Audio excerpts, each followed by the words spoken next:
Hey, everybody. Today, I am really excited to welcome Jessica Medina to the show. How you doing, Jessica? Hi, Travis. I'm doing well. We actually have a mutual friend in common, Josh from the Big Law Investor. So that's kind of how we decided to have you on the show today. And I've seen your name batted around the fire community a little bit. And both of us, I think, had our life trajectories altered by Mr. Money Mustache and like the fire community. So we're going to talk about lawyers today. So, brace yourself. We have on dentists, physicians, veterinarians, right? So we're going to throw some love to the lawyer listeners in the crowd. But this episode's going to apply, I think, pretty well to anybody who has thought about making an exit from a high income, highly paid, high expectations, high stress job to something different. And that something different can be anything. But we want to look at this because this is a very common problem. People are burned out, people are stressed, people are overworked. And it feels like at the time you might feel trapped. And nobody should ever feel trapped. That's a big part of what we do in Student Loan Planner is making sure people are able to do anything they want to do. So that's why it's going to be so exciting to have Jessica on the show today. So Jessica, if you could just start off, maybe tell a little bit about yourself before I'm going to ask about sort of the origin story. Sure. So who I am now, I am a former lawyer, though still licensed to practice because lawyers just can never give that up. But I'm currently an accredited financial counselor, which is this really nice area of the financial industry that doesn't deal with investment planning, doesn't deal with tax planning, doesn't deal with insurance. I really just help my clients build the money habits that they need to actually build wealth so that then they can manage it later, either on their own or with some help. And as a lawyer myself, I have a very keen understanding of all of the pressures that my fellow lawyers are under and the expectations that society has that we already know what we should be doing with our money. So I bring my own experience and my many failings at managing my own money from earlier in my career and the success that I've had in getting better with money, being more intentional about it, and actually getting to leave the legal industry to pursue my true calling, which I really do believe is financial counseling. So that's what I work on now. I help lawyers figure out money so they can pursue their own passions, no matter the salary. And I primarily work with lawyers who were just like me, toiling in big law firms, and that just was never their dream. Awesome. Well, my first question is why did you go to law school? I mean, walk back to, 20 something kind of era, you're figuring out what to do with your life and you decided, oh, let's go to law school and let's borrow a ton of money to do it. Let me ask first, why?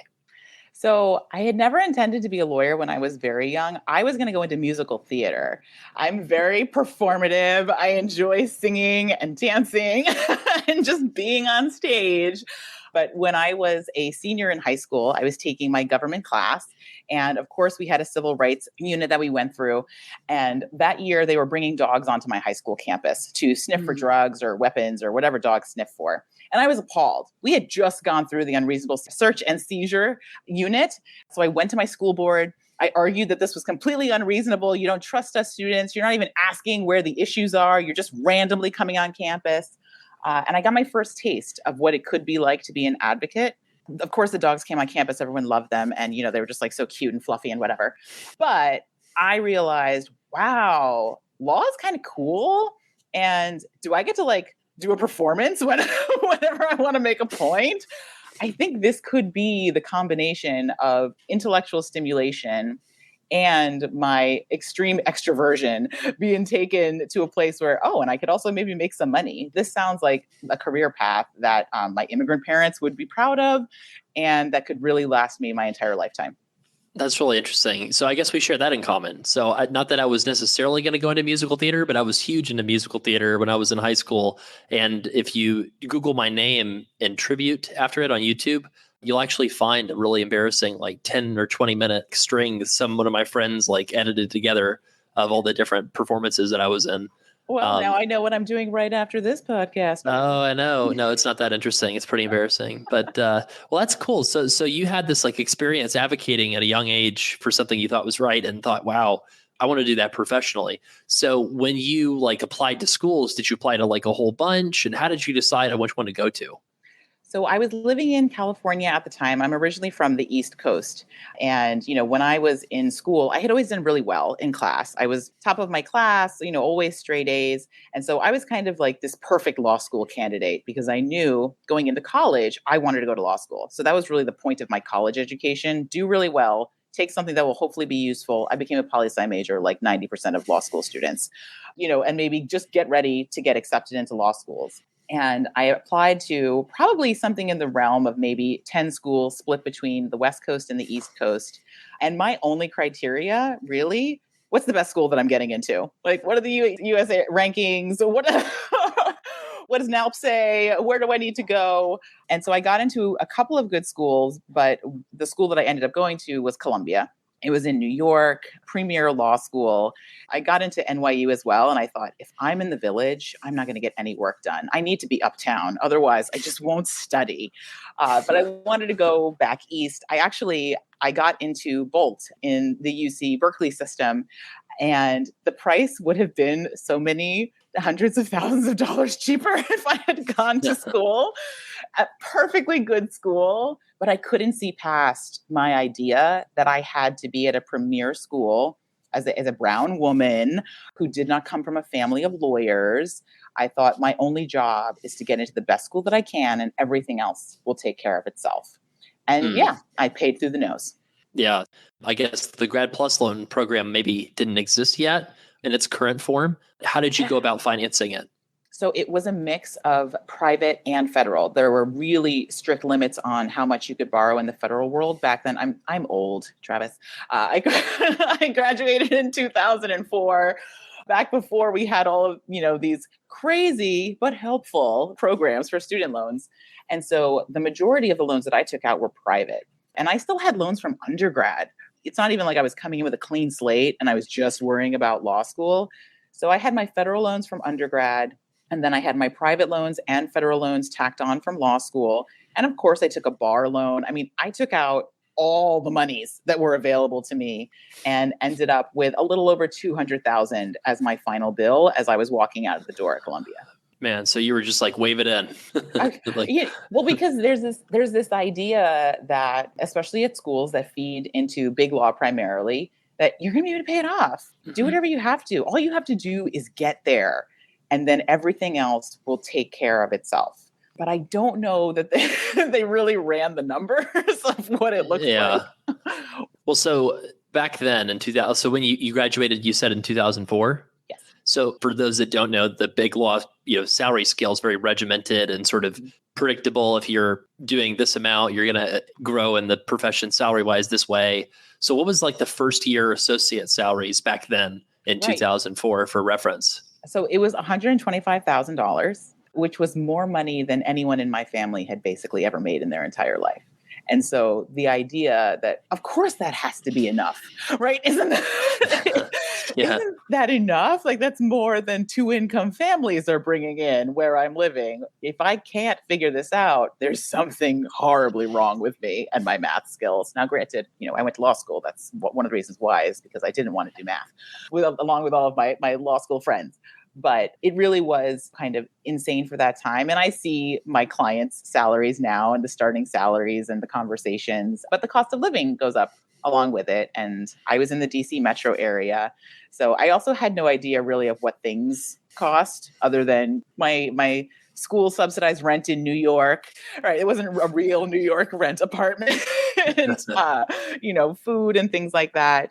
And at that point, I had my twins. I had twin boys the second year that I was in law school, and I was a single mom. And so running a family household and trying to get into a new career, even while making more than, in the top 1% of salaries of all the graduates leaving their schools at that time, it was still overwhelming. And it was still actually kind of hard to make ends meet. So one of the things that you said is when you started Big Law, it's a famously demanding job, right? I mean, in terms of the hours and just the crazy amount of work. So I saw in one of your LinkedIn posts, you said, quote, "My coffee budget was unlimited, as was the alcohol budget."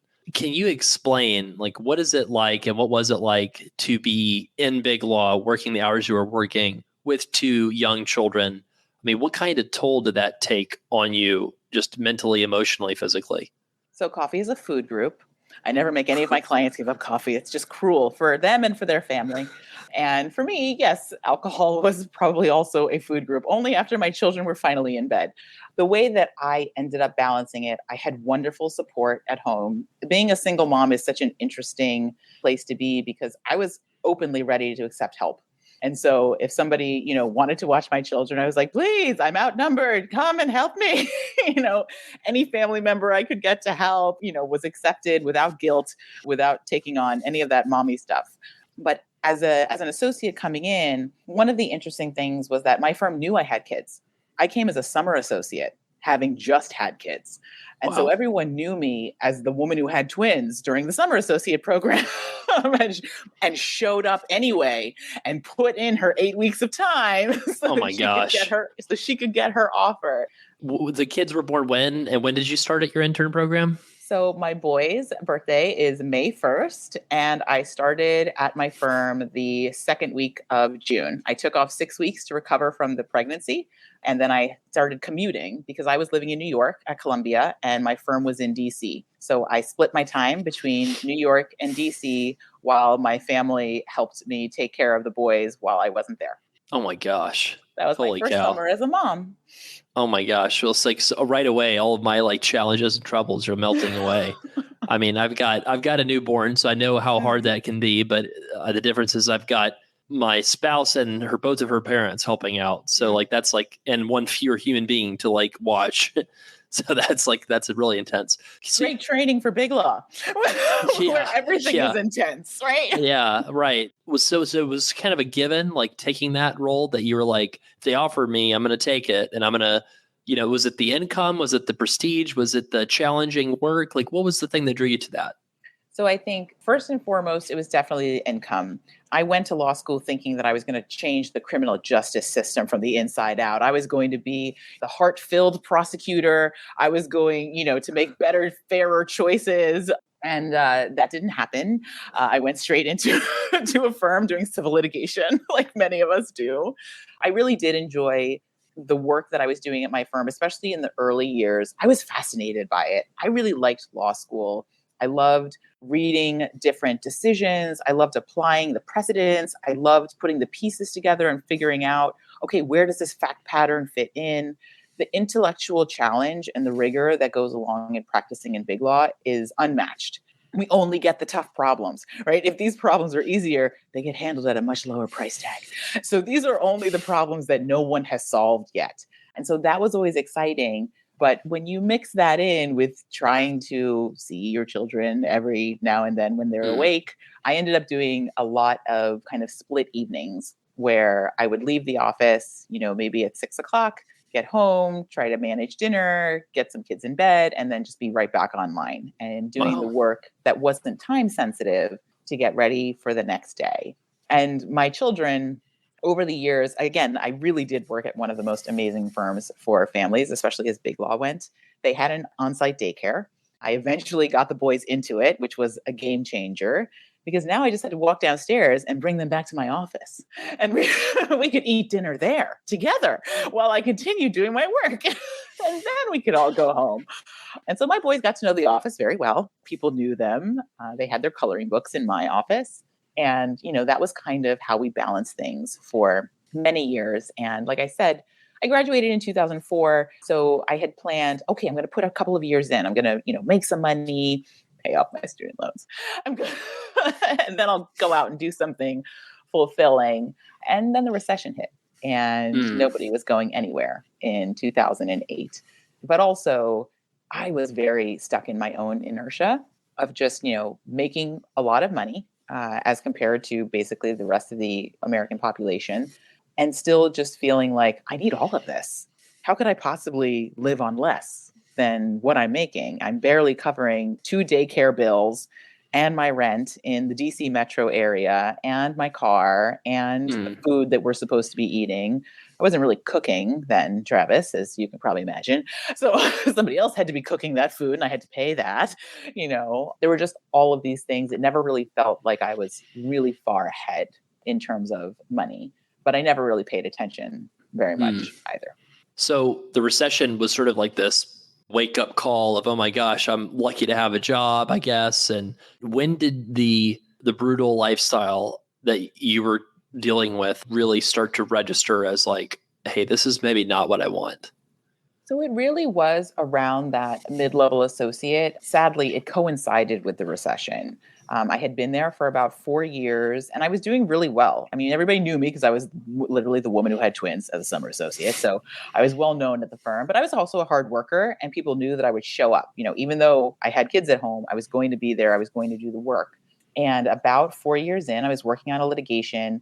I was the lead associate on a very specific issue having to deal with chemicals. It was an antitrust/patent litigation. So lots of expert testimony that we needed to include. And I was working with one of the lead experts on this issue. And we were trying to exclude a piece of evidence that the plaintiffs wanted to include. And it was my job to basically, write the memo, speak with the expert, get all the evidence together. And I did that. And the judge agreed with us. The motion was granted. And I didn't feel nearly as happy as I thought I should, given all of the time and all of the work that had gone into this motion.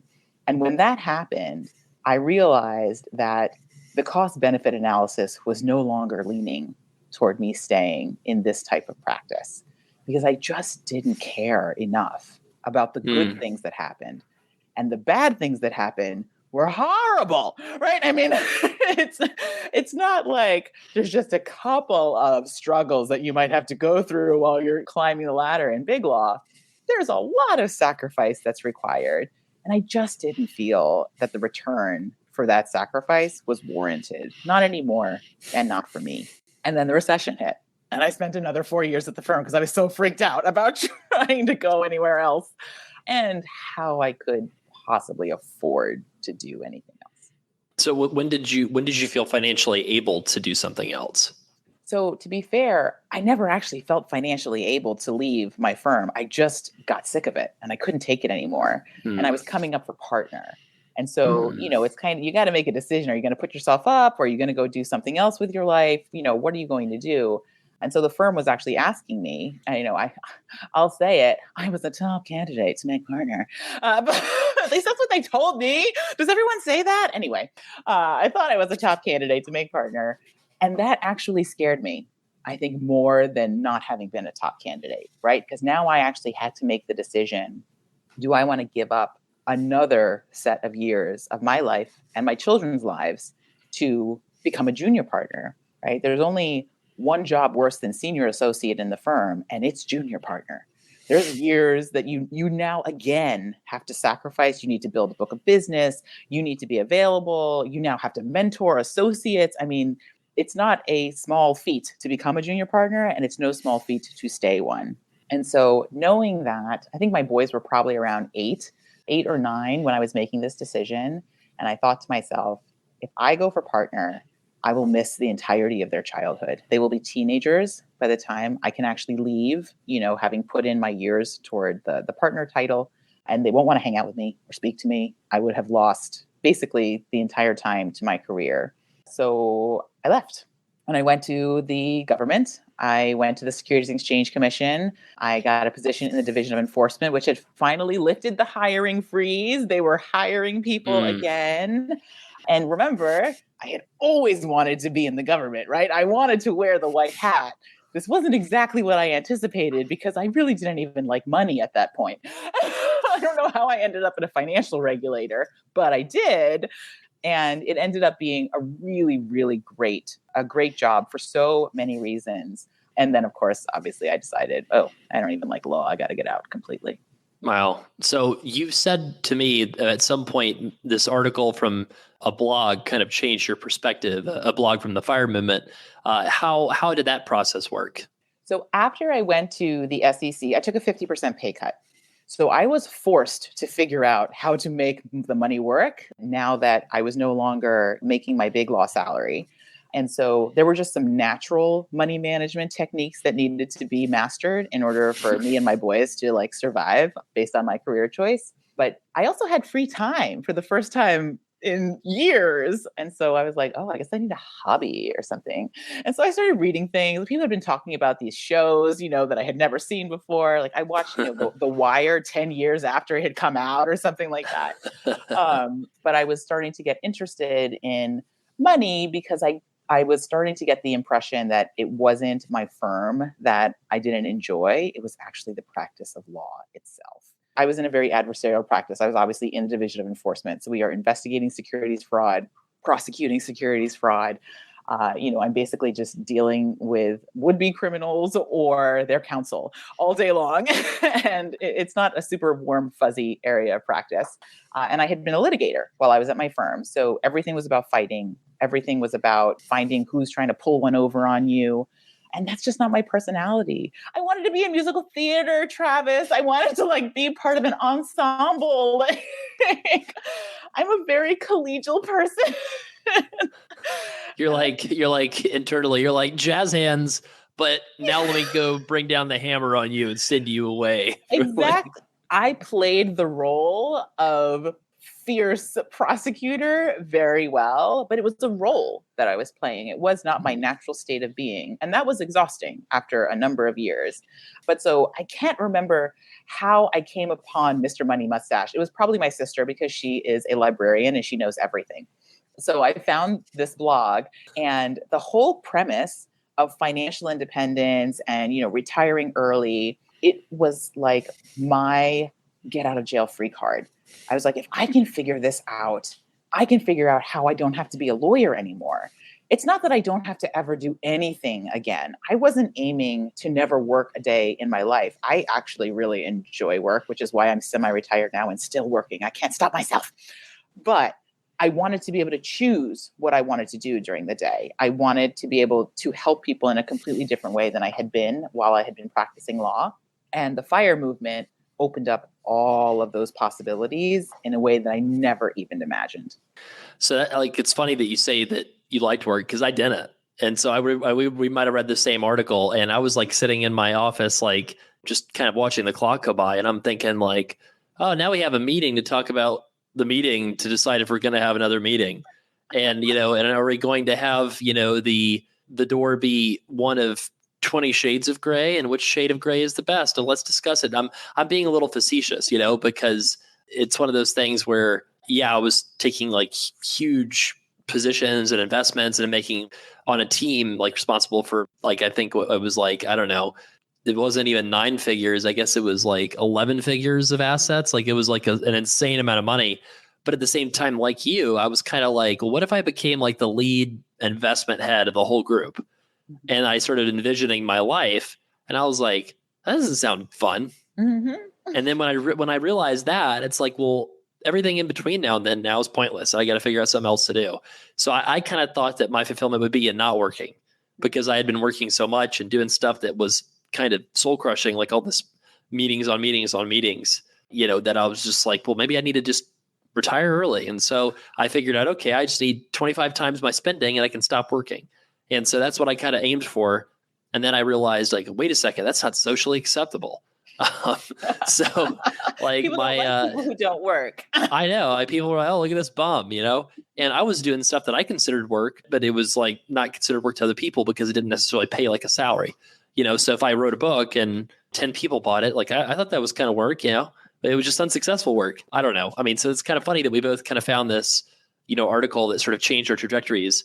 And then I realized it wasn't work that I hated. It was just that structured, semi-pointless corporate style of work where it's you have to check all the boxes and manage all the office politics and make sure you're doing the right thing, putting in your FaceTime and everything. I just wanted to do the job and have fun and do it on my own terms. It's kind of interesting. So with the FIRE movement, financial independence and retiring early, it doesn't have to mean retiring. It just means you have flexibility to do what you want. So are you seeing a bigger awareness of these principles in the big law world, or have people sort of got the golden handcuffs to the desk as hard as ever?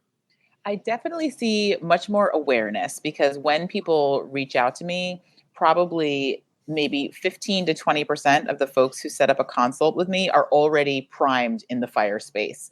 So they're working toward it, or they've read some articles and they want to talk to somebody about, what could that journey look like for me? Am I doing it right? Do I need to do more? You know how lawyers are. We always think that, there's some perfect way to do it and somebody is hiding it from us. And if we just knew what it was, then we'd be able to figure everything out. I actually just had a call like that with someone today.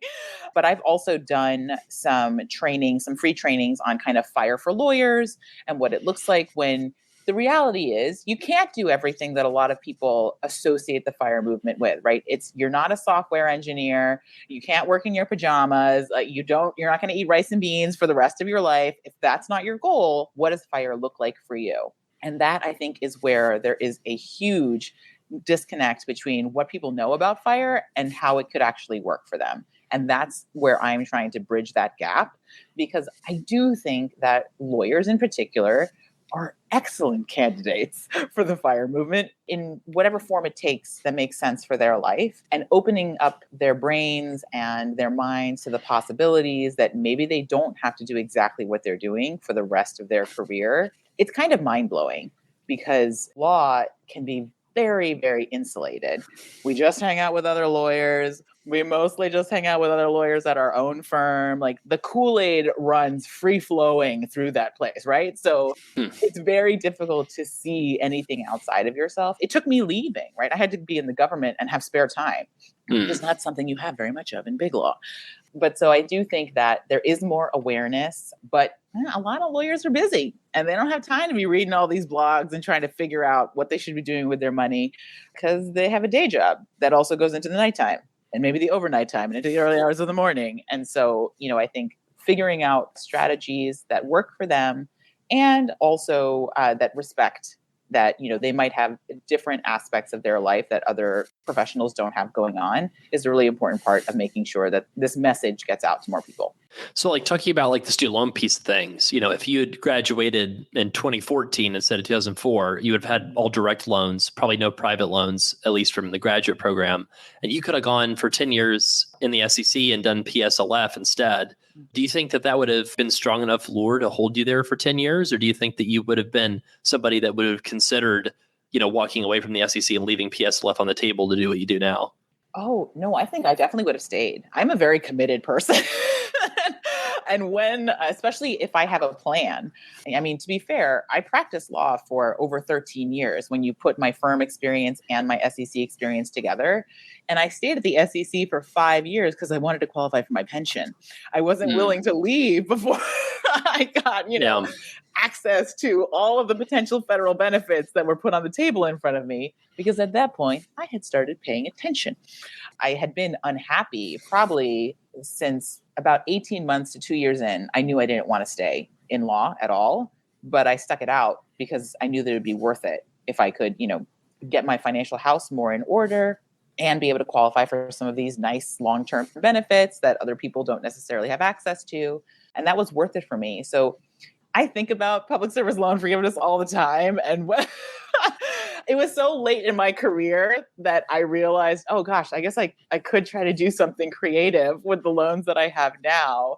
But it would have been very hard for me to stay an additional 10 years, right, after already putting in the 8 to 12. But if I had graduated from law school and this had been an option, I could definitely see myself having gone that route, even with the kids. So one interesting thing that I've seen from the student loan piece of things, because we kind of operate in similar but not identical worlds. Like we're focusing on only the student loans. You're focusing on more like budget, accountability, spending, money habits, those kind of things. So like the student loan piece, lawyers can pay 10% of their incomes. When you factor in family size, like for example, you were a single mom, so your family size was 3. So you would have gotten to earn around like $30,000 to $40,000 where they wouldn't have even taken 10% of your income. It only would have been on that amount above that.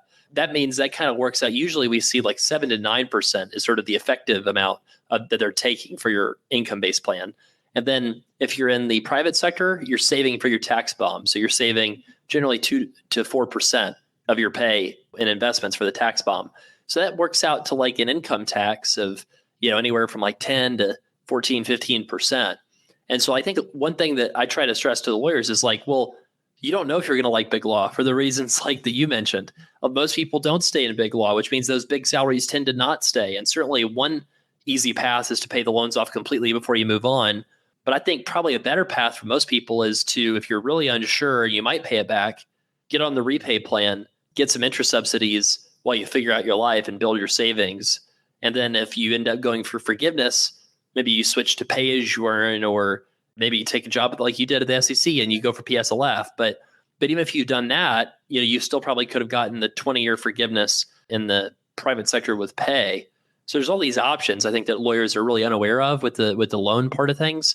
And that's unfortunate that people kind of feel trapped, right? Because people do things they would never do if they didn't have like those financial burdens. Like, for example, if you had not had to worry about your loans, like, would you have taken sort of that civil rights lawyer type job, like right off the bat? Or do you think you still would have gone into big law? No, like if you had zero debt? Of course I would have got it. I wanted to be fulfilled. That was why I went to law school in the first place. But, the extenuating circumstances of having kids alone in law school, coupled with an insane amount of student loan debt, the majority of which was private, right? There was no plan for forgiveness for any of that. Correct. Yeah. And then on top of it, I was at a school that is pretty big about sending people into firms. Those New York law schools, they love their big law numbers. And a lot of schools are like that. And so there really is this idea that there is one golden path, and then there's other things that people do if you can't get into big law, right? So like with everything else, it's a little bit of a competition. It's a little bit of a prestige race of who's going to get the interviews at the top firms. Are you going to get one of the coveted spots for their summer associate program? Are you going to be accepted? All of that kind of stuff. And so that is a very strong current.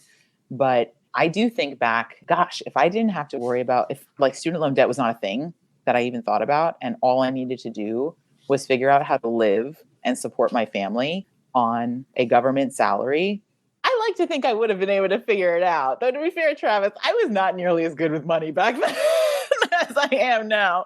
I guess I would have been forced to figure it out a lot faster.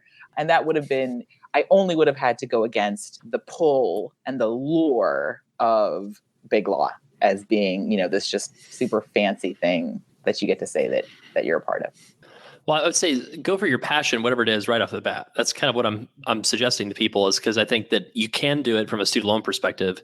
At the same time, if you do go the big law route, that option is available to you. I'm sure that your experience looks unbelievably good on any kind of resume or any kind of prospective client that's like thinking about hiring you, right? Like the fact that you have Columbia Law School followed by big law, followed by the SEC, followed by what you're doing now makes someone a lot more, likely to be like, oh my gosh, like versus, if same thing for me, I think like the fact that I was a bond trader, traded billions of dollars, then started this versus if I had just gone into it right away, right? Like I think people would have been a little bit more like, I don't know. At least for me, it gave me skills like with programming and Excel and VBA, and it gave me confidence. So I think that can be super useful. Like, getting that pedigree on your resume is pretty valuable, I would think, right? Oh, yes. No, absolutely. And I think for a lot of the folks who reach out to me, they specifically like the fact that I deeply understand their personal experience because I have been through it. Like I said, law is very insulated. And so when lawyers talk to financial professionals, they're just like, you don't understand my life. Okay. I don't know how to tell you. No, I'm not going to drive Uber at night. Okay. This is not what I'm going to do, to shore up my budget. It feels like there is a huge amount of communication and explanation that is required to bring somebody up to understand your life experience. And I come to those conversations. Yeah, I know exactly what you're talking about. Are they still using that doc review software? God, that sucks. Like there's a very natural understanding. And yeah, I'm not going to lie. I like my own resume. I think it's pretty good. I paid through the nose for it, both money wise and, sacrifice wise. But it is a part of my story because people ask me all the time, if you could do it over again, would you still go to Columbia? And I'm like, yeah, probably. I don't know. I mean, I get a lot of stuff from Columbia. It's a great school. I made my best friends there. And now that, I'm at the end of my student loan payment journey and they're all paid off, I feel really great about the fact that, that I made all these choices. Do you donate anything to them though? I actually do. Oh my gosh. I'm donating for the students. I want them to be giving those scholarships. Travis, I don't donate a lot. I don't have a Huge Columbia budget. But yes, also one of my very good friends is the president of the alumni group. So she pressures me all the time. Oh, yeah. I mean, that makes sense. Well, I think that it's interesting, too, that you are basically a money coach. So someone with your credentials, pedigree, could very easily set yourself out as a financial planner instead, where you would no doubt make a whole lot of money. So for people that don't know, right, financial planners tend to charge a percentage of your portfolio when they manage it every year. And so you go after these higher income, higher asset individuals, right? And so maybe you can make, if you have $1 million client, you're making 10,000 a year off that one client recurring. And so if you get 100 clients like that, you can make $1 million a year. So I would assume, I guess, being a money coach, working with people at the beginning stages of their career without a ton of assets, that, and this is an assumption, but maybe you are not making that kind of money. So, and that would be probably by choice. Can you explain your decision to be a financial counselor versus a traditional financial planner? Yeah, I actually looked into the certified financial planner program when I decided that I wanted to leave law and do something in the financial space. I loved that the fact that, I was a practicing lawyer meant I could skip the curriculum part, just go straight to the exam. But the exam is serious. It is a real serious exam. And, I think part of it was I had been working at the SEC. So I had been exposed to areas of the financial industry that I was not very impressed with. And not to beat around the bush, a lot of those people were investment advisors or unlicensed people giving investment advice. And it was just a very bad taste that it left in my mouth. And like you were saying, primarily the clientele for people who are going to be working with investment advisors already have money. They have enough money that it makes sense for it to be managed by someone. And I wanted to help people who were more like me, who didn't know the basics about money and hadn't really gotten to the point where they had all of these accounts to be managed. And I wanted to change the narrative for people, particularly in my own profession, because I think there's this myth that lawyers are good with money, whether they make a lot or not. There's so many different types of lawyers. Not all lawyers work in big law. Not all lawyers make $200,000 a year out of law school. That's a myth in and of itself. But there's also this myth that, we're so smart. We know everything about everything, including money. We must be really good with it. And we're too proud and embarrassed to say anything and correct anyone and ask for help. I remember sitting across, it was my office. We were at my firm, and financial planners and insurance agents would come by, obviously to try to sell me products and things like that. They want to manage my money, whatever money they thought that I had. And I was afraid to ask questions. This was my office. I'm sitting in the big chair. I should know all of this stuff already, but I didn't, because I was too afraid to ask and too embarrassed to let anyone know that I didn't already know all of this stuff. And so when I was figuring out, what kind of financial professional do I want to be? And I found the Accredited Financial Counselor program. And I just loved that they met people at the beginning of their journey. And I thought, this is an underserved area in the financial industry itself. There's plenty of people who want to manage money for people with money. There's not as many people who are willing to teach people how to get to that point. And so that's where I wanted to be. And with my own story and the people I get along best with, I'm not going to lie to Travis, I love lawyers. They're like my favorite people to hang out with. We think the same way. We talk the same way. We love asking questions. We love answering questions. And so I realized I love working with lawyers, and man, they need help in this area. Nobody's serving them like this. And so that's how I ended up kind of doing what I'm doing. And I absolutely love it, because I've had clients who have quit their law firm jobs and gone on to do things that they're really passionate about. I have clients who have not quit their law firm jobs knowing that they have an end date in mind of when they'll be able to achieve financial independence and, go do whatever they want, whether it's taking a year-long break or, going to work at a nonprofit, starting an alpaca farm. I mean, all kinds of things. I love being able to open that up for my clients. And I didn't know anyone who was doing anything like that in the industry. And yeah, lawyers need help too. Well, one thing I love is that you took a chance on yourself and you bet on yourself. And I'm always amazed at like super smart people that have similar stories to you, that they're like, oh my gosh, if I don't do this one job and make all this money, I'm going to be destitute. I'm going to make zero, right? It's not just, my alternative is I'm going to make 50,000 a year. The alternative is, if I leave big law or dentistry or medicine or something, I'm going to be working at McDonald's. I'm going to make $10 an hour. and it's over for me. And it's like, hold up. So let's recap. You like, and I'm just picking on you because you're on the show today, but okay, you went to Columbia Law School. You were a lawyer at the SEC, taking down people scamming the government, or scamming clients. And then you went out and started your next, so it's like you have all this stuff on your resume and like people are way underconfident in themselves. And then like when you ask them, like, what do they want to bet on and put their money behind? It's like, oh, how about Bitcoin? Or how about, oh, I'm going to put it in GameStop, or I'm going to trade options, and it's like, wait a second, like you're gambling all this money on things that are in a lot of cases, not even 50-50 bets, like statistically probably much worse than that, but you're not going to take a bet on yourself. You're not going to go out and you're not going to make the best investment you possibly could make, which is yourself. I like to kind of use a lot of the people like yourself as examples of this, right? You took a bet on yourself and you're being successful because you're doing what you want to do, fulfilling your need to help others, your desire to like do good in the world, which is why you started this educational path in the first place. I love that. And I think that the only downside is maybe you should have done it even sooner, right? Like, I mean, I don't know. Like, do you think that's the case? I mean, do you think you could have done it sooner? Well, that's the risk averse part of me, right? And a lot of the folks that I work with have exactly those fears that you explained, right? They would rather put their money in something else because if it goes badly, they have something else to blame, right? Yeah, if that's this great. goes badly, well, that's also on me, right? All the success is mine and all the failure is mine. And wow, we like guaranteed things in the law. We do not have the stomach for potential failures. We don't even ask questions we don't know the answers to, right? Like this is the level of control we like to have over things. And so this was a huge growth experiment for me. But I really do take it all the way back to when I began my FIRE journey, because that was also completely different than what anybody in my circle was doing.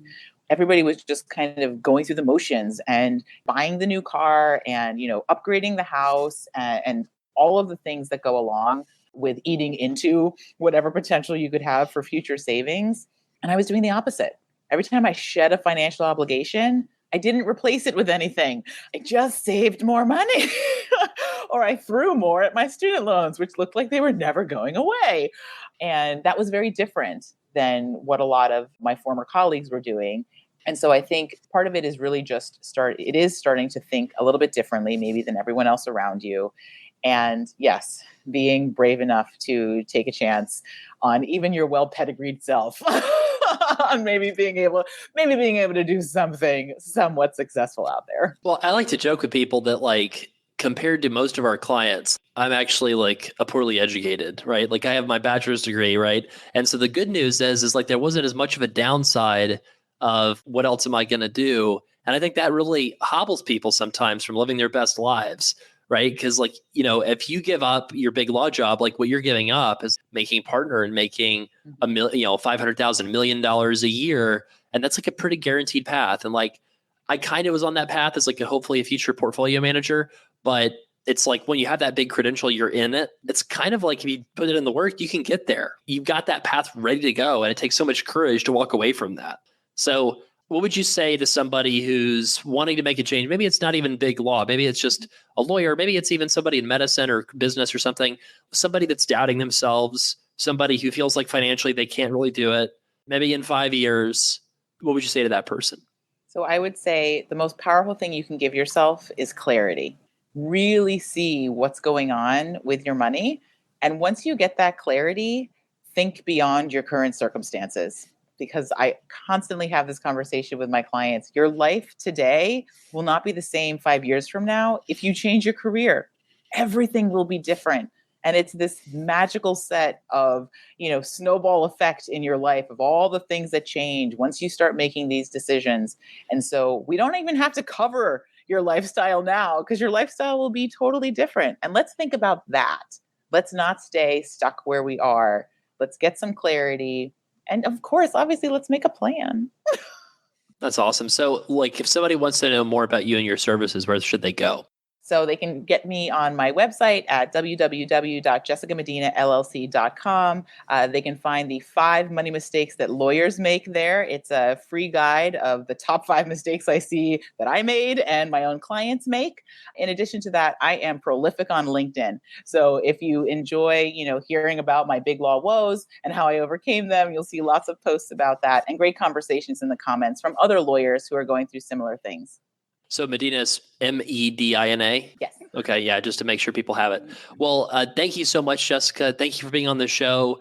And I'm so excited that you're out there helping lawyers live their best life. And I hope there's more of you at some point that rise up and help people in other professions too. I hope so too. I would love a protege. And thank you, Travis. You should know I do recommend Student Loan Planner to my clients who are struggling with student loans when that's their only issue. They don't need me, but they need you guys really badly. And they're all very happy. Well, I really appreciate that. And thank you, everyone, for listening. Until next time, this is Travis with Jessica, and, live your best life. That's all we got to say, right? That's it. Thanks.